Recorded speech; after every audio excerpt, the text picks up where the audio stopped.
கிறிஸ்துவுக்குள் பிரியமானவர்களே, இயேசு கிறிஸ்துவின் இனிதான நாமத்தில் நான் உங்களை வாழ்த்தி வரவேற்கிறேன். இன்றைய தினம் நாம் தியானிப்பதற்காக தெரிந்து கொண்ட வசனம் ஆதியாகமம் 2ஆம் அதிகாரம் 18ஆம் வசனத்தின் முன்பாகம். மனுஷன் தனிமையாயிருப்பது நல்லதல்ல. சரீர பிரகாரமான வாழ்க்கைக்கு மட்டுமல்ல, ஆன்மீக வாழ்க்கைக்கும் ஏற்ற துணை வேண்டும். ஆவிக்குரிய முன்னேற்றத்திற்கும் துணை வேண்டும். 20ஆம் நூற்றாண்டின் தலைசிறந்த விஞ்ஞானிகளில் டிஆர் ஆல்பர்ட் ஐன்ஸ்டீனும் ஒருவர். அவருடைய விஞ்ஞான கண்டுபிடிப்புகளை, கொள்கைகளை கல்லூரியில் படித்து பிரமிப்படைந்திருக்கிறேன். 1921ஆம் ஆண்டு நோபல் பரிசு பெற்றவர். கணிதத்திலும் பௌதீகத்திலும் அபார அறிவுள்ளவர் அவர். ஆனால் அவருடைய வாழ்க்கை தனிமை நிறைந்ததாயிருந்தது. யாரோடும் அவர் பழகுவதில்லை.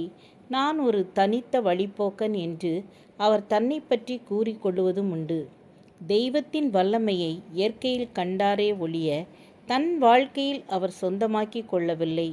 அவர் சொன்னார், நான் என் தேசத்திற்கும் சொந்தமானவன் அல்ல, நான் என் நண்பர்களுக்கும் குடும்பத்தினருக்கும் சொந்தமானவன் அல்ல, நான் தனிமையானவன் என்றார். எவ்வளோ ஒரு பரிதாபமான வாய்மொழி! தேவ பிள்ளைகளே, நீங்கள் தனிமையாயிருப்பது நல்லதல்ல என்று இயேசு கண்டு உலகத்தின் முடிவு பரியந்தம் சகல நாட்களிலும் நான் உங்களுடனே கூட இருக்கிறேன் என்று வாக்கு கொடுத்தார். அவருடைய துணையை ஏற்றுக்கொள்வீர்களா?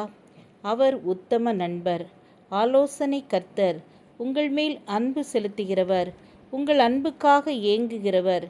தனிமையின் துயரத்திலே சிக்கி நீங்கள் அழிந்து போகாதபடி நீங்கள் ஜெபிக்கும் போதெல்லாம் உங்கள் அருகில் வந்து அவர் ஆசீர்வதிக்கிறார். ஜெபம் செய்வோம். கிருபையும் இரக்கம் நிறைந்த கர்த்தாவே, நாங்களும் தனிமையான ஒரு வாழ்க்கை வாழாமல் உம்மோடு இணைந்து உமக்காக வாழத்தக்கதான கிருபையை நீர் எங்கள் ஒவ்வொருவருக்கும் தாருங்க. இயேசுவின் நாமத்தில் பிதாவே, ஆமேன், ஆமேன். God bless you.